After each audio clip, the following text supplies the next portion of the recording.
Randy Orton is back in WWE, and in this video, I'm going to tell you the truth about his return because Randy Orton's a guy that I think people lost sight of how big of a star he truly is.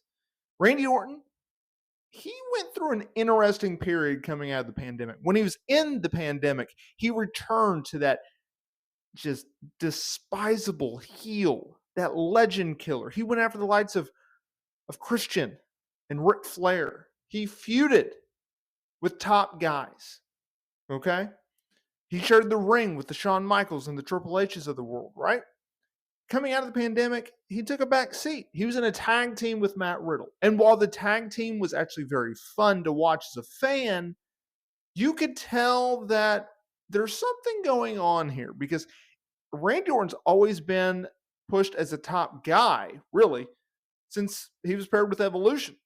Even though he's an Intercontinental Champion and an upper mid-carder, everyone knew he was going to be a main eventer. And so when he's in this tag team and he's got that horrendous mustache, remember that? Jesus. He's paired with Matt Riddle. There was a certain format to his matches. Matt Riddle sold. He got the hot tag, went in there, hit all of his signature moves. 1, 2, 3, he's out of there. And they had a fun run as Raw Tag Team Champions before losing the titles in a unification bout with then SmackDown Tag Team Champions, the Usos, on a May 2022 episode of SmackDown. And he went away with the idea of, look, he's dealing with the back injury. Let's take time off. When he comes back in a few months, he and Matt Riddle can feud going forward. However, it was a little worse than that because unfortunately, Randy Orton was dealing with such a bad back that he actually had to go and get fusion surgery on his back. And he was sidelined for over a year. He, and rightfully so, thought maybe this is it. Maybe this is his career. He's not going to be able to return to WWE. But the good news is he was. He managed to make a comeback. And at Survivor Series, in the Men's War Games match, he did just that. And now he has made appearances on Raw and SmackDown, obviously a member of SmackDown, which I like that placement. So, today's video. Randy Orton's return to WWE. It tells you one and one thing. They needed him. Yeah.